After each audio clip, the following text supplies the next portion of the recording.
আসসালামু আলাইকুম। Take some take চ্যানেলের পক্ষ থেকে আপনাদের সবাইকে স্বাগতম। সাথে আছি আমি নিশাত তাসনিম নীলা, সহকারী প্রশিক্ষক, Rajshahi college ICT project, Rajshahi. আজকে আমরা কথা বলতে যাচ্ছি মাইক্রোসফট অফিস অ্যাপ্লিকেশন সফটওয়্যারের খুব ছোট্ট একটা সফটওয়্যার নিয়ে, মাইক্রোসফট ওয়ার্ড ডকুমেন্ট। চলুন শুরু করা যাক।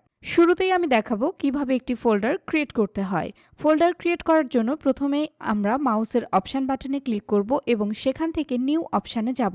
তারপরেই পাশে ফোল্ডার নামক একটি অপশান আমাকে দেয়া হবে। আমি সেখানে ক্লিক করলে আমার একটি ফোল্ডার ক্রিয়েট হয়ে যাবে এবং ফোল্ডারের নিচে নিউ ফোল্ডার নামক লেখাটি সিলেক্ট অলরেডি হয়ে আছে। এখান থেকে ব্যাকস্পেস প্রেস করলে আমার লেখাটি চলে যাবে এবং আমি ফোল্ডারটি নিজের মতো করে নামকরণ করতে পারবো। এক্ষেত্রে আমি যে নামে ফোল্ডারটির নামকরণ করতে চাই সেই নামটি লিখে এন্টার প্রেস করলে ফোল্ডারটি ক্রিয়েট হয়ে গেল। তারপরে ফোল্ডারের উপরে ডাবল ক্লিক করলেই আমার ফোল্ডারটি ওপেন হবে। এ পর্যায়ে আমি দেখতে পাচ্ছি দিস ফোল্ডার ইজ এমটি, অর্থাৎ আমার ফোল্ডারটি এখনও খালি। এই ফোল্ডারটির ভেতরে আমি একটি ফাইল ক্রিয়েট করব। ফাইল ক্রিয়েট করার জন্য ঠিক যেভাবে আমি ফোল্ডার ক্রিয়েট করেছিলাম একইভাবে মাউসের অপশন বাটনে ক্লিক করে নিউ অপশানে গিয়ে সেখান থেকে মাইক্রোসফট ওয়ার্ড ডকুমেন্ট অপশানটিতে ক্লিক করলে আমার একটি ফাইল ক্রিয়েট হয়ে যাবে। একইভাবে তৈরি করা ফাইলটির নামও এখানে লেখা আছে, নিউ মাইক্রোসফট ওয়ার্ড ডকুমেন্ট। আমি যদি নামটি পরিবর্তন করতে চাই তাহলে সিলেক্ট করা লেখাটিকে ব্যাকস্পেস দিয়ে কেটে দিয়ে আমি ইচ্ছে মতো ফাইলটির নামকরণ করতে পারি এবং একইভাবে এন্টার প্রেস করলে আমার ফাইলটি সেই নামে সেভ হয়ে যাবে। পুনরায় ফাইলটির উপরে ডাবল ক্লিক করে আমি ফাইলটিকে ওপেন করতে পারি। অলরেডি আমার ফাইলটি ওপেন হয়ে গেছে এবং সবার শুরুতে আমি দেখতে পাচ্ছি আমি যে নামে ফাইলটিকে নামকরণ করেছিলাম সেই নামটি এখানে টাইটেল আকারে দেওয়া আছে, অর্থাৎ এই নামটিকে আমরা বলবো টাইটেল বার। এবং সেখান থেকে ডান দিকে তাকালে আমরা দেখতে পাবো close icon, maximize icon, minimize icon. Close আইকনের কাজ হচ্ছে আমার ফাইলটিকে বন্ধ করে দিবে। পুনরায় আমি ফাইলটি ওপেন করলাম। তারপরে রয়েছে ম্যাক্সিমাইজের অপশান। ম্যাক্সিমাইজের অপশানের কাজ হচ্ছে ফাইলটিকে ছোট বড় করা, অর্থাৎ আমরা যখন একসাথে অনেকগুলো কাজ করে থাকি তখন এক্ষেত্রে আমার পেজটি ছোট বা বড় করার প্রয়োজন হয়। এক্ষেত্রে পেজটি ছোট বড় করার জন্য এই অপশানটি ব্যবহার করা হয় এবং তার পাশেই যে অপশানটি রয়েছে এটাকে বলা হয় মিনিমাইজ অপশান। মিনিমাইজ অপশানের মাধ্যমে আমি রিসেন্ট পেজটিকে সহজেই গায়েব করে দিতে পারি এবং সেটি অবশ্যই টাস্কবারে জমা থাকবে। টাইটেল বারের নিচের অংশে এ পর্যায়ে দেখতে পাচ্ছি file, home, insert, draw, design. এই যে লাইনটি রয়েছে এটাকে বলা হয় ট্যাব, অর্থাৎ file tab, home tab, insert tab. এবং প্রতিটি ট্যাবের আন্ডারে আমাকে কিছু গ্রুপ দেওয়া হয়েছে। যেমন আমি এখন রয়েছি হোম ট্যাবে এবং আমাকে এখানে দেওয়া রয়েছে clipboard group, font group, paragraph group, style group, editing group, add-ins group সহ ইত্যাদি। এছাড়াও ইনসার্ট ট্যাবে প্রবেশ করলে আমি এখানেও বেশ কিছু গ্রুপ পাবো যেগুলো নিয়ে আমরা পরবর্তীতে আলোচনা করব। তারপর খেয়াল করলে আমরা দেখতে পাবো আমার পেজটি লেখার জন্য একেবারেই প্রস্তুত। চলুন লেখা শুরু করা যাক। কিবোর্ডের মাধ্যমে আপনারা সহজেই যে কোনো কিছু এখানে টাইপ করতে পারেন। টাইপ করার ক্ষেত্রে কিছু নিয়ম খেয়াল রাখতে হবে। তার মধ্যে আমি সবার প্রথমে লিখেছি টি এবং টিটা আমার রয়েছে ক্যাপিটাল লেটার। ক্যাপিটাল লেটার করার ক্ষেত্রে কিবোর্ড থেকে আমরা ক্যাপস লক চেপে ক্যাপিটাল লেটার করতে পারি, তবে সেক্ষেত্রে আমি যখন ক্যাপিটাল লেটার চাইবো না তখন পুনরায় ক্যাপস লক অপশানটি অফ করে দিতে হবে। টাইপিংয়ের সুবিধার ক্ষেত্রে আমি শিফট প্রেস করে কোনো লেটারে প্রেস করলে সেই লেটারটি ক্যাপিটাল লেটার হবে এবং তারপর পুনরায় স্মল লেটারে লেখাগুলো আসবে। হোম ট্যাব অপশনে সবার প্রথম গ্রুপে আমরা দেখতে পাচ্ছি ক্লিপবোর্ড গ্রুপ, যেখানে রয়েছে কাট, কপি, পেস্ট নামক অপশান এবং রয়েছে ফরম্যাট পেইন্টার। চলুন দেখে নেওয়া যাক। মাইক্রোসফট ওয়ার্ড ডকুমেন্টে যে কোনো কাজ করার পূর্বশর্ত হচ্ছে সেন্টেন্সটি, ওয়ার্ডটি বা লেটারটি সিলেক্ট করে নেওয়া। চলুন সিলেক্ট করে নেওয়া যাক। সিলেক্ট করে নেওয়ার আগে কিছু কথা। আমি যে লাইনটি বা যে ওয়ার্ডটি সিলেক্ট করতে যাই প্রথমে তার পূর্বে আমার মাউসের কার্সরটি এনে একটি ক্লিক করব এবং তারপরে মাউসের কমান্ড বাটনে ক্লিক করে মাউসটি ড্র্যাগ করে নিলেই লেখাটি সিলেক্ট হয়ে যাবে। অথবা আমি যে লেখাটি সিলেক্ট করতে চাই তার প্রথমে মাউসের কার্সরটি এনে শিফট প্রেস করলে যদি আমি কিবোর্ড থেকে অ্যারো কি প্রেস করি তাহলে আমার সেন্টেন্সটি বা লেটারটি খুব সহজে সিলেক্ট হয়ে যাবে। এছাড়াও যারা চাকরি প্রার্থী আছেন অথবা নতুন নতুন কাজে জয়েন করেছেন তাদের ক্ষেত্রে কিছু কিবোর্ড শর্টকাট অত্যন্ত জরুরি। যেমন সব কিছু সিলেক্ট করার কিবোর্ড শর্টকাট হচ্ছে Ctrl+A, অর্থাৎ Ctrl+A প্রেস করলেই সহজে আমি কোনো লেখা সিলেক্ট করতে পারবো। আমি আমার পেজে লেখাটি সিলেক্ট করে নিলাম। এ পর্যায়ে আমি লেখাটিকে কপি করতে চাই, অর্থাৎ কপির কাজ হচ্ছে আমার লেখাটি থাকবেই এবং এটি সহ আমি লেখাটি আরও কিছু জায়গায় লিখব। সেক্ষেত্রে আমি কপি অপশানটি ব্যবহার করব। আমি যদি লেখাটিকে কপি করে নিই, তারপরে আমি লেখাটি যে জায়গায় পেস্ট করব সেখানে আমার মাউসের কার্সরটি রাখব। ধরলাম আমি পরের লাইনে লেখাটি লিখব, সেক্ষেত্রে আমি মাউসের কার্সরটি লাইনের শেষে রাখলাম এবং এন্টার প্রেস করে পরের লাইনে এসেছি এবং তারপরে এই যে আমার পেস্ট অপশান রয়েছে, এখানে মাথার উপরে ক্লিক করলে আমার লাইনটি পুনরায় চলে আসবে। এভাবে আমি যতবার ক্লিক করব আমাকে ততগুলো লাইন দেয়া হবে। অর্থাৎ কপি অপশানের কাজ হচ্ছে আমি যে লেখাটুকুকে কপি করতে চাই সেটিকে সংরক্ষণ করে রাখা এবং পেস্ট অপশানের কাজ হচ্ছে লেখাটিকে পুনরায় অন্য জায়গায় স্থানান্তরিত করা। কপি করার কিবোর্ড শর্টকাট হচ্ছে Ctrl+C এবং পেস্ট করার কিবোর্ড শর্টকাট হচ্ছে Ctrl+V। তার পরের অপশানটি যদি খেয়াল করি, লেখা আছে কাট।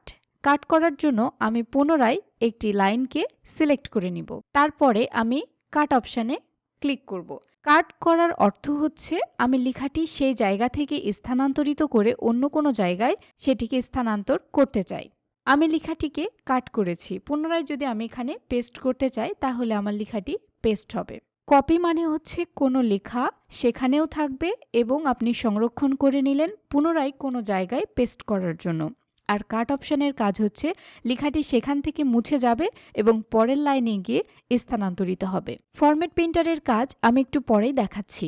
এ পর্যায়ে আমরা কাজ করব ফন্ট গ্রুপ থেকে। ফন্ট গ্রুপের সবার প্রথমের অপশানটিতে গেলে আমি দেখতে পাই ফন্ট স্টাইল নামে একটা অপশান রয়েছে, যেখানে আমার লেখা আছে ক্যালিব্রি বডি।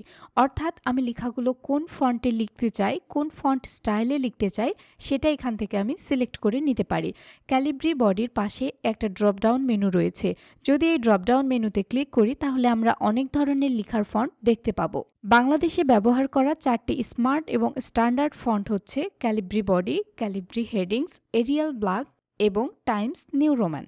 তো এক্ষেত্রে ফন্ট স্টাইল চেঞ্জ করার জন্য প্রথমে আমি লেখাটিকে সিলেক্ট করে নিলাম। তারপরে ক্যালিব্রি বডি থেকে ড্রপডাউন মেনুতে গিয়ে এরিয়াল ব্ল্যাক নামে লেখাটি সিলেক্ট করলাম। আমি দেখতেই পাচ্ছি এখানে লেখার স্টাইলটা চেঞ্জ হয়েছে। তার মানে আমরা বুঝতে পারলাম ফন্ট স্টাইলের কাজ হচ্ছে ফন্টকে চেঞ্জ করে দেওয়া। আমি পুনরায় ক্যালিব্রি বডিতে নিয়ে গেলাম। আশা করছি আপনারা এটুকু বুঝতে পেরেছেন। ফন্ট স্টাইলের পাশেই একটা ছোট্ট অপশান রয়েছে ফন্ট সাইজ নামে। Change the size of your text, অর্থাৎ আমরা সহজেই বুঝতে পাচ্ছি এখান থেকে আমরা আমাদের টেক্সটের সাইজ পরিবর্তন করতে পারি। এর পাশে যে ছোট্ট ড্রপডাউন মেনুটা রয়েছে সেখানে ক্লিক করলে আমরা দেখতে পাচ্ছি অনেকগুলো সংখ্যা দেওয়া আছে এবং যার মাধ্যমে সহজে আমরা লেখাটিকে ছোট বড় করতে পারি। অর্থাৎ আমরা আমাদের লেখার ফন্ট চেঞ্জ করতে পারি। তবে এখানে গুরুত্বপূর্ণ বিষয় হচ্ছে আমার ফন্টগুলো কিছু নির্দিষ্ট সংখ্যা দেওয়া আছে। যেমন এখানে রয়েছে 8, 9, 10, 11, 12, তারপরে রয়েছে 14। যে কোনো অফিসিয়াল কাজে আমাকে বলা হতে পারে যে 13 ফন্ট সাইজের একটা প্যারাগ্রাফ তৈরি করুন। সেক্ষেত্রে আমি একটু ঝামেলায় পড়তে পারি। তবে দর্শক, এখানে ঝামেলার কিছু নেই। এই যে আমি 48 ফন্ট সাইজে কাজ করছি, আমার 48 লেখাটা অলরেডি সিলেক্ট হয়ে আছে। এখানে যদি আমি ব্যাকস্পেস দিয়ে আমার প্রয়োজন মতো আমি 13 লিখে এন্টার প্রেস করি তাহলে আমার লেখাটি 13 ফন্ট সাইজে চলে আসবে। তারপরে আমরা দেখব পাশে রয়েছে একটা বড় হাতের অর্থাৎ ক্যাপিটাল এ, যেখানে লেখা আছে increase font size, make your text a bit bigger. অর্থাৎ এর মাধ্যমেও তুমি তোমার টেক্সট বড় করতে পারো। চলুন দেখে নেওয়া যাক। আমার লেখাটি অলরেডি সিলেক্ট করা আছে। যদি আমি এখান থেকে ইনক্রিজ ফন্ট সাইজে ক্লিক করি তাহলে আমার লেখাটি বড় হতে থাকবে। অর্থাৎ আমার যদি এই ফন্ট সাইজ থেকে লেখাটি বড় করার মতো সময় হাতে না থাকে, খুব দ্রুত কাজ করতে হয়, তবে এর মাধ্যমে আমি সহজেই লেখাটিকে বড় করতে পারি। এবং তার পাশেই রয়েছে ডিক্রিজ ফন্ট সাইজ, মানে বুঝতেই পারছি লেখাটিকে ছোট করতে পারবো। এখানে যদি আমি ক্লিক করি তাহলে আমার লেখাটি ছোট হতে থাকবে। এটা অবশ্যই দ্রুত কাজ করার জন্য। তারপরে যদি আমি খেয়াল করি এখানে লেখা আছে change case, change the selected text to upper case, lower case or other common capitalization. অর্থাৎ এর মাধ্যমে আমরা কোনো সেন্টেন্সের কেস পরিবর্তন করতে পারি। চলুন দেখে নেওয়া যাক। এর লেখার পাশে ছোট্ট একটা ড্রপডাউন মেনু রয়েছে, আমরা সেখানে যাব। দেখতে পাচ্ছি sentence case, lower case, upper case, capitalize each word, toggle case নামে আমাকে 5টি অপশান দেওয়া হয়েছে। আমার লেখাটি অবশ্যই সিলেক্ট অবস্থায় থাকতে হবে। আমার লেখাটি সিলেক্ট অবস্থায় আছে। এ পর্যায়ে আমি সেন্টেন্স কেজে ক্লিক করলাম। আপনারা অবশ্যই কোনো পরিবর্তন দেখতে পাচ্ছেন না, কারণ আমার লেখাটি সেন্টেন্স কেজ অনুযায়ী লেখা আছে। পরবর্তীতে যদি আমি লোয়ার কেজ অনুযায়ী লেখাটিকে ক্লিক করি তাহলে আমরা দেখব লেখাটি অলরেডি স্মল লেটারের হয়ে গেছে। অর্থাৎ প্রত্যেকটা লেটার হচ্ছে স্মল ওয়ার্ডের হবে, সেটাই হচ্ছে লোয়ার কেস। তারপরের অপশানটি হচ্ছে আপার কেস। যদি আমি এখানে ক্লিক করি তাহলে আমি দেখতে পাচ্ছি আমার সবগুলো লেটার ক্যাপিটাল ওয়ার্ডের হয়ে গেছে বা ক্যাপিটাল লেটার হয়ে গেছে, অর্থাৎ আপার কেজের কাজও আমরা বুঝতে পারলাম।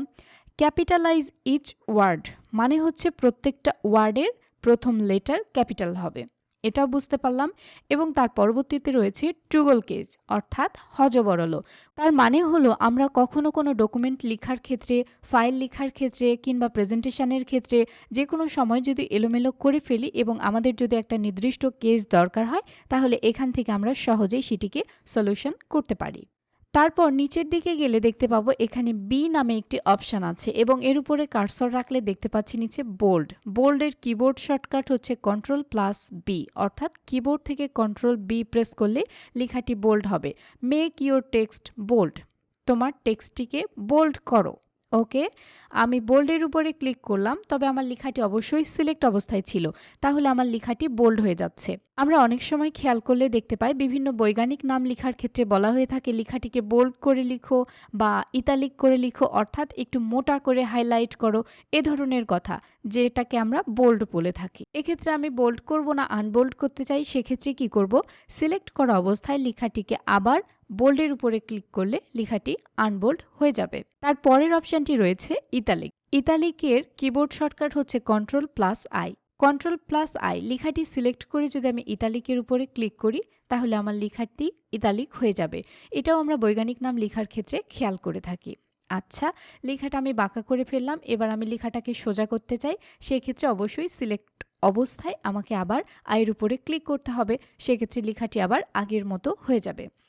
তারপরের অপশানটি হচ্ছে আন্ডারলাইন অপশান এবং আন্ডারলাইন অপশানের কিবোর্ড শর্টকাট হচ্ছে Ctrl+U। আমরা সহজেই আন্ডারলাইন করতে পারি। অনেক সময় ইন্ট্রোডাকশান দেওয়ার ক্ষেত্রে বা টাইটেল, হেডিংসের ক্ষেত্রে আন্ডারলাইন প্রয়োজন হয়, আমরা সেসব ক্ষেত্রে আন্ডারলাইন ব্যবহার করে থাকি। এক্ষেত্রে আন্ডারলাইনের উপরে ক্লিক করলে আমাকে সুন্দর একটি আন্ডারলাইন দিবে। আন্ডারলাইনের পাশে খেয়াল করলে দেখব এখানে একটা ড্রপডাউন মেনু আছে এবং ড্রপডাউন মেনুতে যদি আমরা ক্লিক করি তাহলে আমরা বিভিন্ন ধরনের আন্ডারলাইন এখানে দেখতে পাবো। এই যে ডট ডট ডট, তারপরে পরীক্ষার খাতায় ঠিক যেভাবে আমরা ডিজাইন করে আন্ডারলাইন করতাম ছোটবেলায়, অনেক ধরনের ডিজাইন আমরা এখানে দেখতে পাবো। যদি এখান থেকে ডিজাইনগুলো আপনার পছন্দ না হয়, আপনি আরও অন্য ধরনের ডিজাইন খুঁজতে থাকেন, তাহলে আপনার নিচে আরও অপশান রয়েছে, এখানে আছে মোর আন্ডারলাইন্স। এখান থেকে আপনি অনেকগুলো আন্ডারলাইন স্টাইল চুজ করতে পারেন। যেমন ধরলাম আমার এই আন্ডারলাইনটা ভীষণ পছন্দ হয়েছে, এটাকে আমি সিলেক্ট করে নিলাম এবং ওকে প্রেস করে দিলাম, দেন আমাকে এই ধরনের একটা আন্ডারলাইন দেওয়া হয়েছে। ওকে, আমার আন্ডারলাইনটার রং এখন রয়েছে কালো, আমি আন্ডারলাইনটা লাল চাই বা হলুদ চাই, সেক্ষেত্রে আমি কি করব, আন্ডারলাইনের পাশে ড্রপডাউন মেনুতে ক্লিক করে সবার নিচে দেখব আন্ডারলাইন কালার। এখান থেকে আমি খুব সহজে আন্ডারলাইন বিভিন্ন কালার করে দিতে পারি। যেমন আমি এখানে নীল রং করেছি, কিন্তু আমার এখন নীল রংটা ভালো লাগছে না, সেক্ষেত্রে আমি কি করব, পুরো টেক্সটটিকে পুনরায় সিলেক্ট করে আন্ডারলাইনের ড্রপডাউন মেনুতে গিয়ে আন্ডারলাইন কালারে ক্লিক করব এবং এই কালারগুলো আমার পছন্দ না, সেক্ষেত্রে আমি মোর কালার্সে যাব এবং এখানে আপনাকে পুরো 8GB কালার মডেল দেওয়া হবে। এখান থেকে আপনি চাইলে আপনার ইচ্ছে মতো কালার সিলেক্ট করে নিতে পারেন এবং ওকে প্রেস করবেন, দেন দিস ইজ ইউর আন্ডারলাইন। ওকে, অনেক হয়েছে, এবার আমার কোনোটাই প্রয়োজন নাই, তাই সবগুলোকে ধরে আমি আন্ডারলাইন নিব না, সেক্ষেত্রে আমি আন্ডারলাইনের উপরে ক্লিক করলাম এবং আমার আন্ডারলাইন ভ্যানিশ। আশা করছি আপনারা হোম ট্যাবের মধ্যে ক্লিপবোর্ড, গ্রুপ এবং ফন্ট গ্রুপের এই কাজগুলো বুঝতে পেরেছেন এবং কোনো অসুবিধা থাকলে নিশ্চয়ই কমেন্ট বক্সে আমাকে জানাবেন। এতক্ষণ আমার সাথে থাকার জন্য অসংখ্য ধন্যবাদ। চ্যানেলটি ভালো লাগলে অবশ্যই লাইক করবেন, সাবস্ক্রাইব করে পাশে থাকবেন।